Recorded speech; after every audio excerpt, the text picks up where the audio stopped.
Hello friend, welcome back to my channel Afsana কিচেনে সবাইকে welcome. তো চলে এসেছি নতুন একটা রেসিপি নিয়ে। তো আজকে করেছিলাম চালের রুটি। তো কিভাবে করছি ভিডিওটা প্রথম থেকে শেষ পর্যন্ত দেখবেন। তো প্রথমে আমি চালের গুঁড়া নিয়েছি, তো তারপরে দিয়ে দিলাম লবণ, আর এখন আমি দিয়ে দিলাম পানি। তো এটা নর্মাল পানি দিয়েছি। তো লবণ আর নর্মাল পানিটা দিয়ে একটা ব্যাটার করে নেব। তো এইভাবে করলে কিন্তু যে রুটি করতে পারেন না চালের, সেও করতে পারবেন। তো তারপরে কড়াইয়ে দিয়ে দিলাম তেল, একটু সাদা তেল দিয়েছি, তারপরে দিয়ে দিলাম পানি।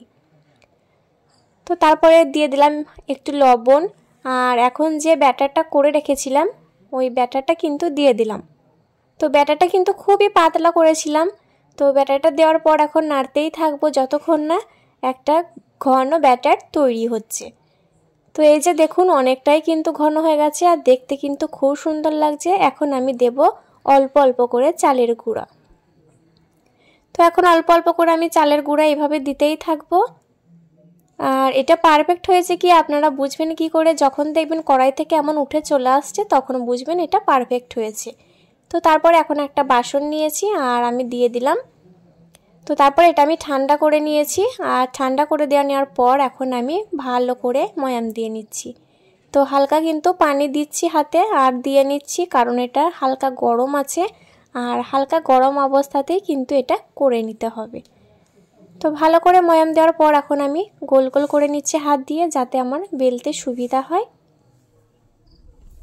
তো সবগুলো করে নেওয়া হয়ে গেছে। এখন আমি এই যে এইভাবে করে নিচ্ছি। এটা কিন্তু গ্রাম অঞ্চলেই করে সবাই।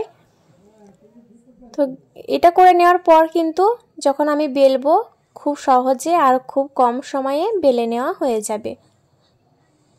তো পারফেক্ট রুটি করতে গেলে কিন্তু আমার এই টিপসগুলো ফলো করবেন, তাহলে কিন্তু অবশ্যই আপনারা বাড়িতে এইভাবে তৈরি করে নিতে পারবেন।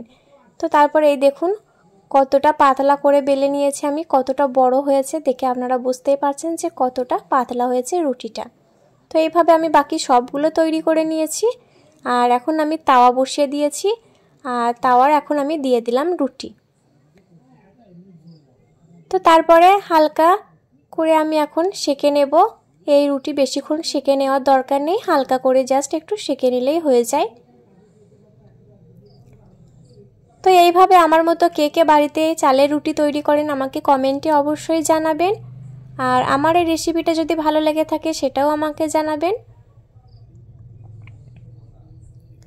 তো আমি বারবার আপনাদেরকে বলছি যে যদি কোনো ভিডিও আপনাদের রেসিপি দরকার হয় আমাকে কমেন্টে অবশ্যই জানাবেন, আমি চেষ্টা করব আপনাদের সাথে শেয়ার করার। তো যদি ভালো লেগে থাকে অবশ্যই একটা লাইক করবেন, যারা নতুন ইউটিউব থেকে দেখলে সাবস্ক্রাইব করবেন, ফেসবুক থেকে দেখলে ফলো করবেন। ভালো থাকবেন সবাই, আল্লাহ হাফিজ।